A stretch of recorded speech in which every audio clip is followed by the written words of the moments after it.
The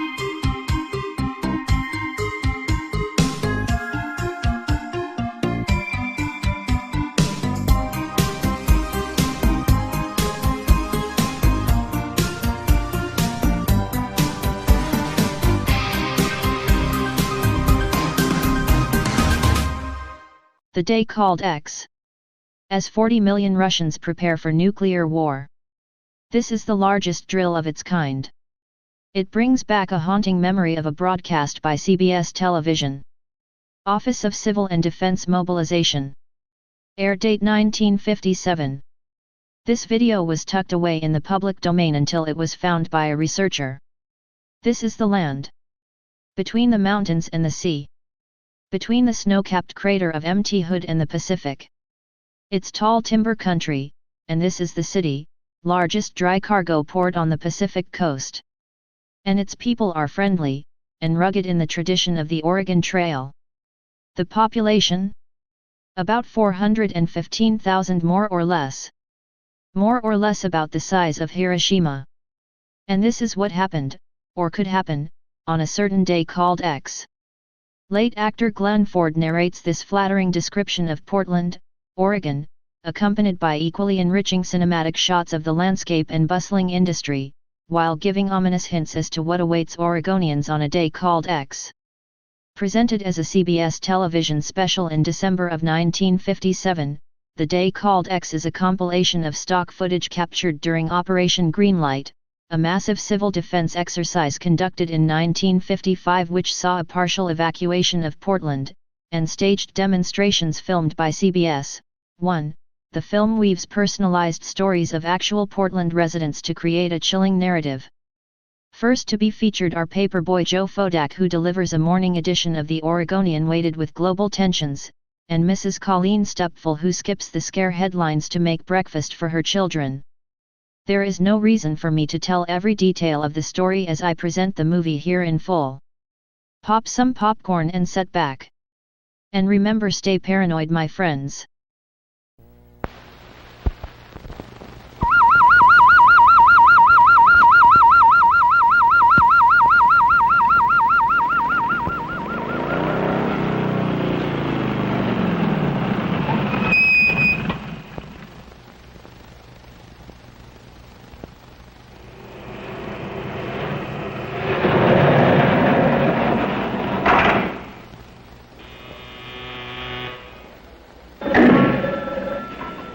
The mayor.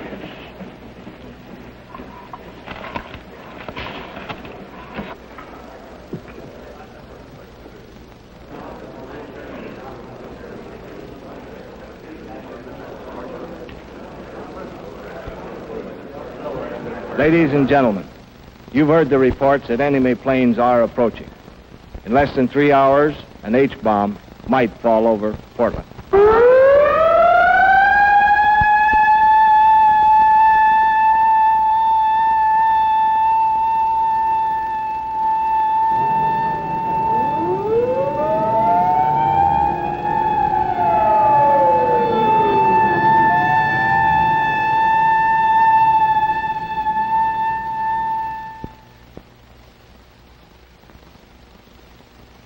Like myself, I think you're going to be very interested in this story that we're going to tell you.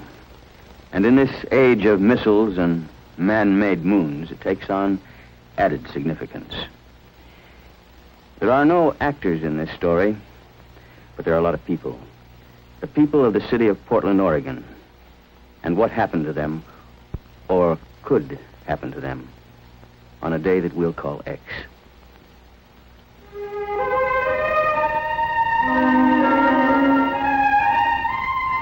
This is the land, between the mountains and the sea, between the snow-capped crater of Mount Hood and the Pacific.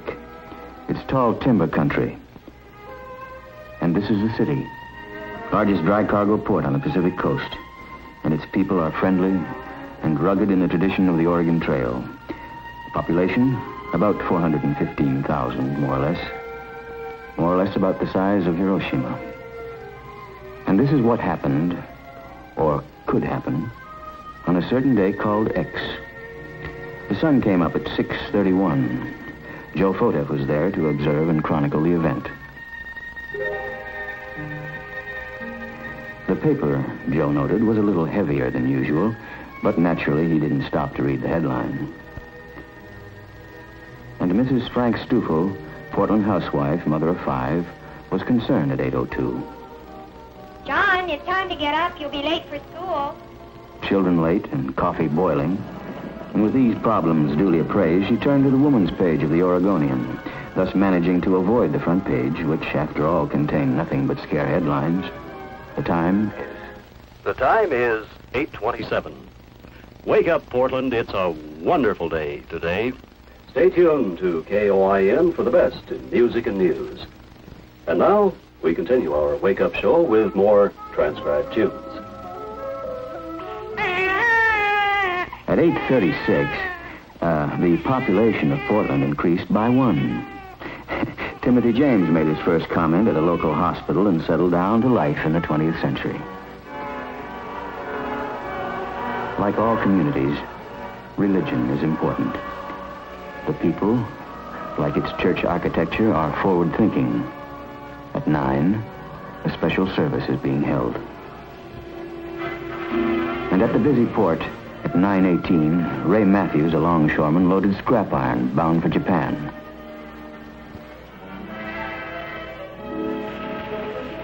At 9:37, at the Central Fire Station, the men were busy with their morning chores, scrubbing hose, cleaning ladders, and shining the pumper.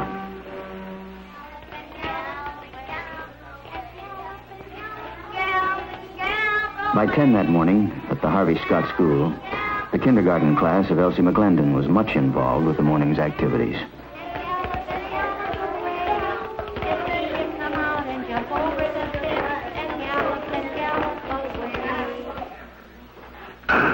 Council will come to order. The clerk will call the roll. Dean, Booty, Bowes, Earl. And the twice-weekly meeting of the city council was much involved, too. A matter of sewer maintenance was one of the problems up for discussion.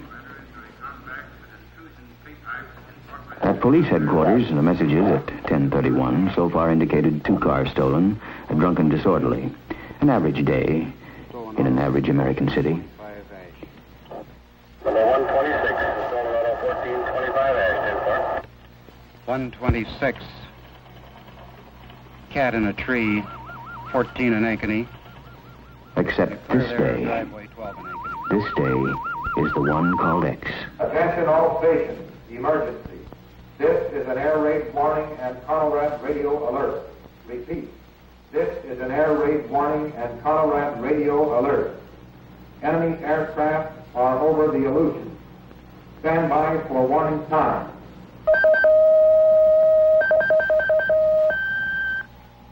This is Western. Prepare to copy time information. Time to Seattle, 2 hours, 30 minutes.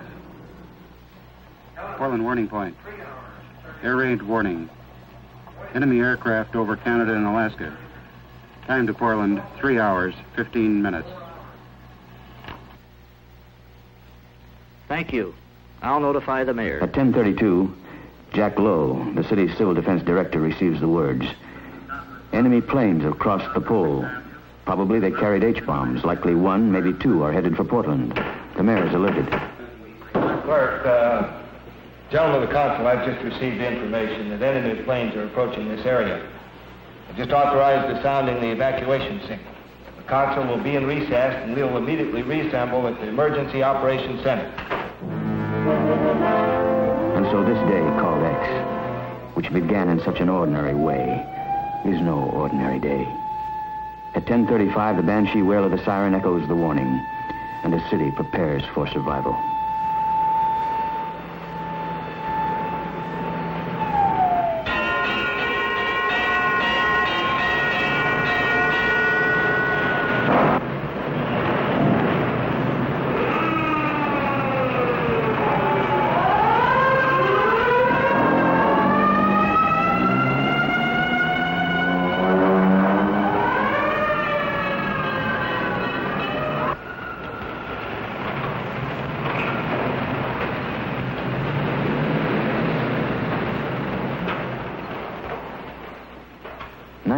Cities in the United States are considered critical targets. and Portland is just one of them. And it's so hard to know in advance how any man will react when that day comes. There will be those like Ben Conrad the mechanic, who has heard the sirens before in practice, and who will disregard them. And there are those like Tom Cook who can't go. He's one of the power load dispatchers for all electric power in the Northwest. These men are expendable. Others can and do go.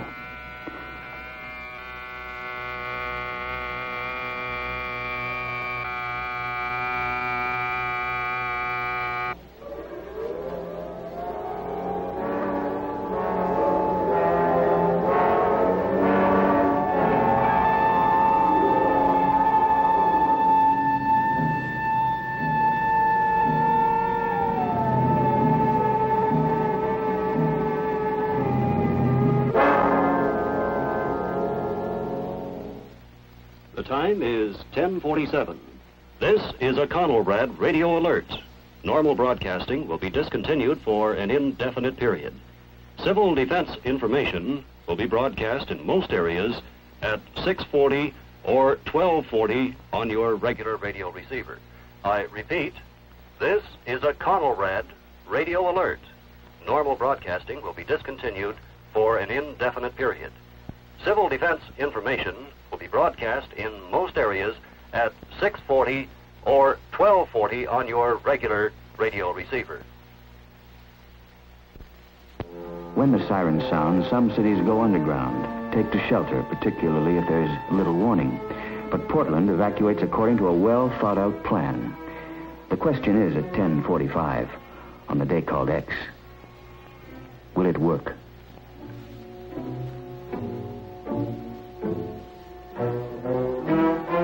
Quietly, without panic, the city organizes, becomes a mobile the best it can.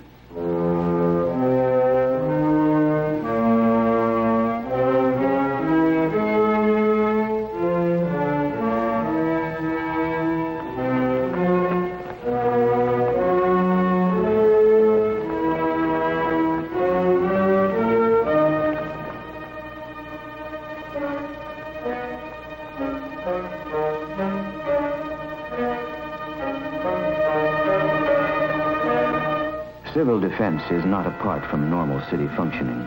The same utilities involved in caring for a city in peace are those equipped to care for her in an emergency. And when the siren sounds, each man knows his responsibility.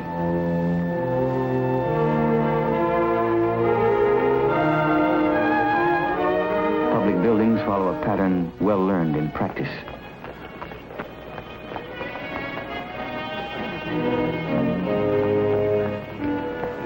The idea, to move out of the city, to move fast, but with caution.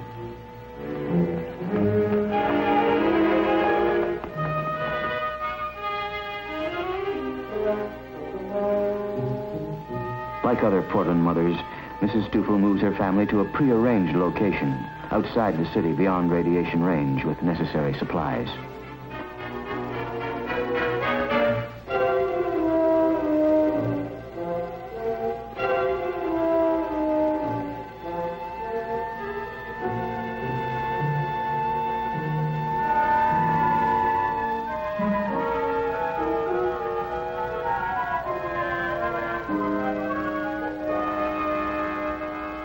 Timothy James and his mother go for an unexpected ride in a moving van in his first day of life.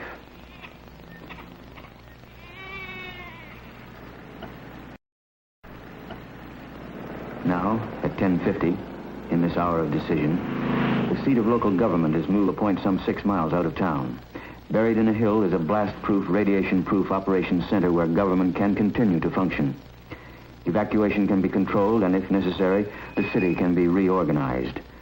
The Portland plan revolves around the local government with Mayor Terry Shrunk its head. Government must survive if its people are to survive.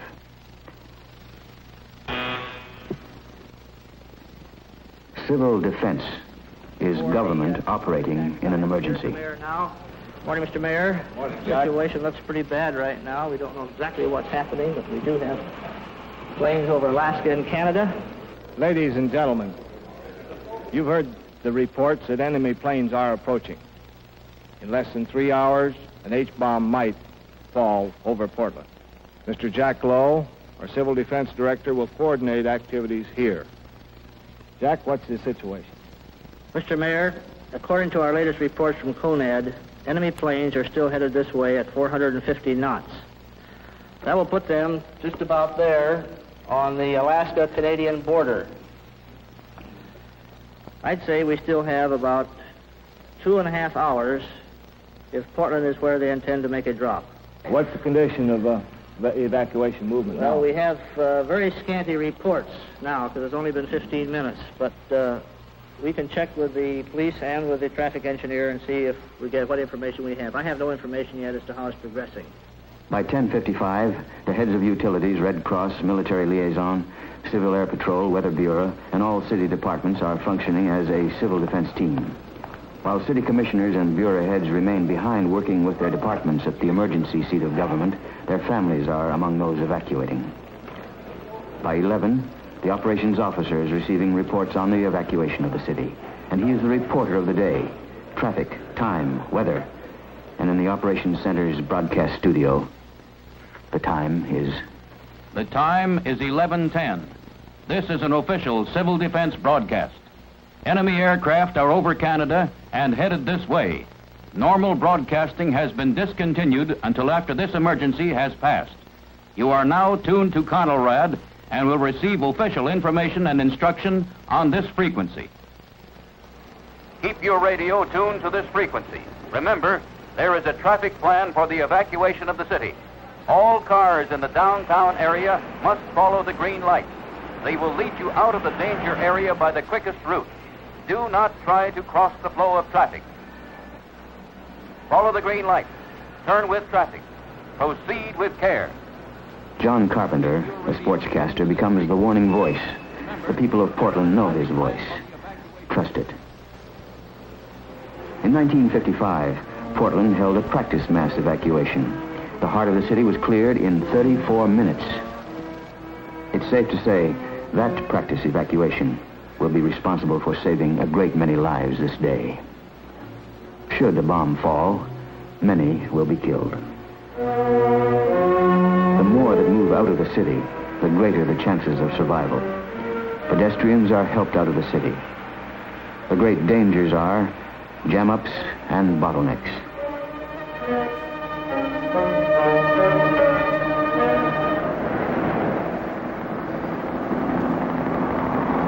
Whirling over the city, a police helicopter reports traffic movement to the operations center. Copter 1 to dispatcher. Copter 1 to dispatcher. Copter 1, go ahead. Barber and Slavin traffic moving very slowly, bumper to bumper. Suggest 1 or 2 lanes be diverted east on Hamilton. Over. 10-4, 11:31. And at 11:32, at the operations center, Police Chief Hillbrunner receives a suggestion, and with traffic engineer Fred Fowler, he works out a way to divert traffic. Motorcycle policemen are sent to split the load onto a side road. There's no way of knowing if Portland actually is an enemy target. But with 3 hours of warning and the time fading fast, it's vital that all roads lead to safety, that all roads be kept open, allowing people to evacuate from the potential target area. Meantime, county and state police halt and divert incoming traffic away from the target area.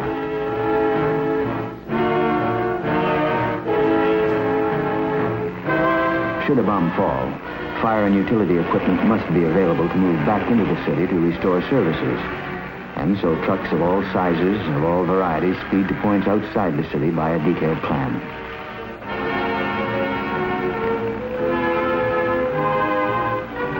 By 11:45, the men and equipment have arrived at the dispersal areas away from the target. Auxiliary police and auxiliary firemen are also in action. This is serious business, man. We anticipate attack. Secure your vehicles as best you can. Turn off the ignition.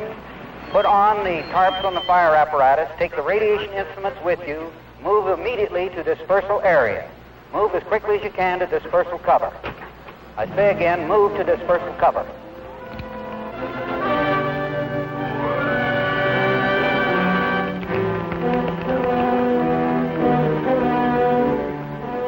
dispersal area, in local public buildings, emergency kitchens are in operation.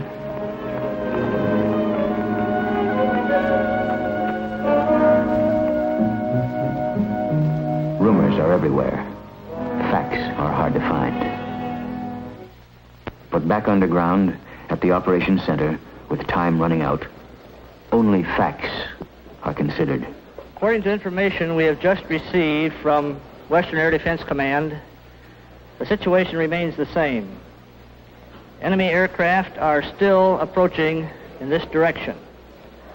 If they continue on this same course, we can expect an attack in this area anytime after 21:47 Greenwich time. That is 1:47 p.m. Pacific Standard Time. And now I would like a brief situation report from all departments on how we stand.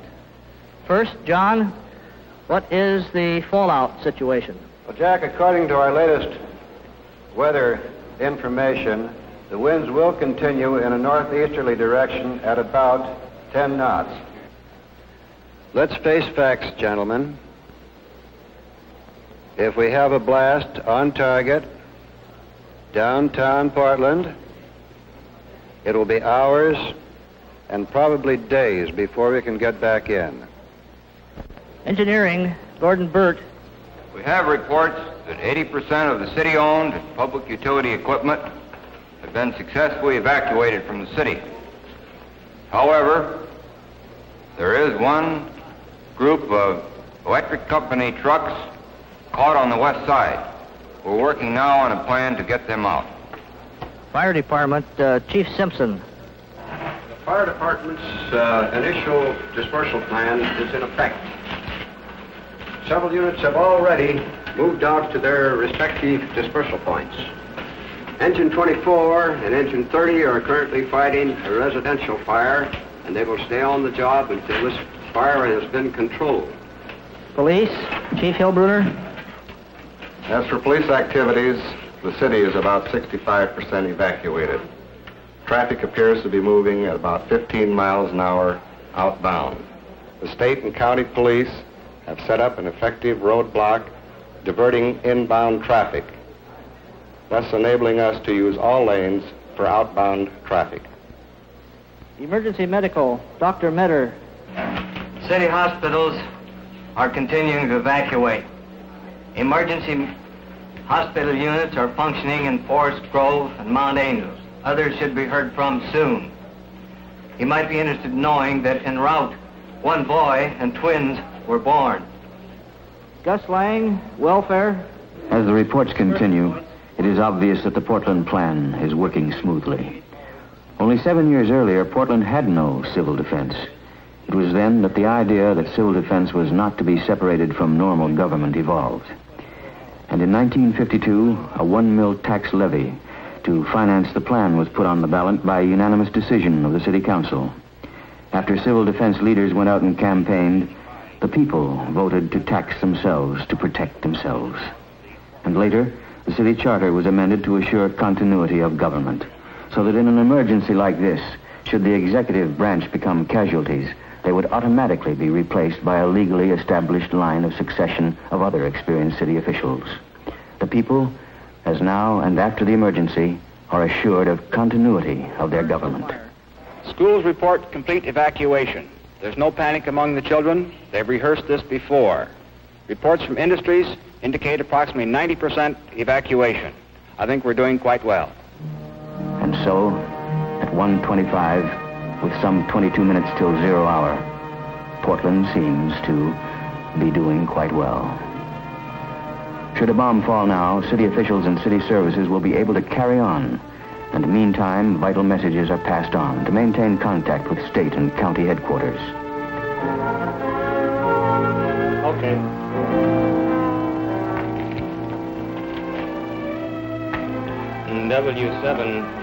W7SAA from W7BS. Upstairs in this unique underground operations center, an emergency telephone system is functioning as the details of evacuation are reported and relayed. Part of the civil defense levy went to a comprehensive microfilming project supervised by Will Gibson, city auditor. More than 3 million documents and records that go back to the first handwritten city council minutes in 1851 have been microfilmed. Duplicates of laws and the engineering records without which the city cannot function are here. And so, in time of disaster, records are preserved. And now, with a moment to breathe, some can take time for coffee in a built-in cafeteria. It's time to talk of families which have been evacuated. And it's time to be alone and think of the future.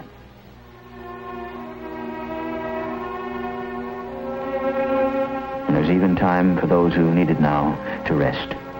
300 can live here for a week, eat, sleep, and breathe.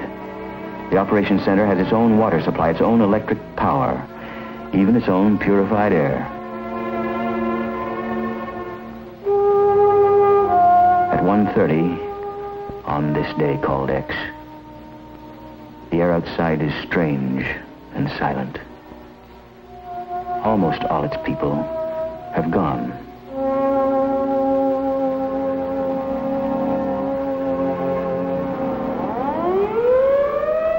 And at 1:32, as directed by the mayor, the siren sounds once more. Take cover. The evacuation is stopped, and there is nothing to do but wait. Back in the Operations Center, the day called X reaches its climax. Time now, 1:47. Enemy bombers are probably overhead.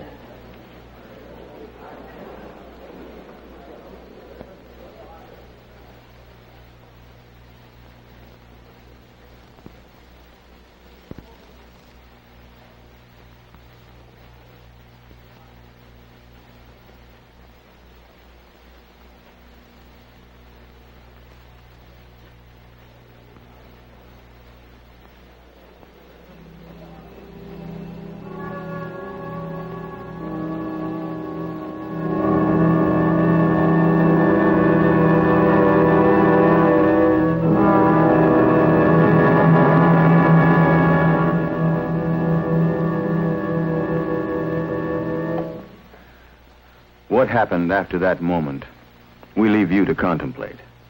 But one thing is certain. Portland has a plan for the survival of its people and the continuity of its government. And you know, actually, the survival of this entire nation depends upon the ability of federal, state, and local governments to carry out their responsibilities in the event of a massive nuclear attack. Each new scientific development in the weapons of war presents a new challenge. And the people of Portland, through working together, they're ready. If there really were a day called X. How about you?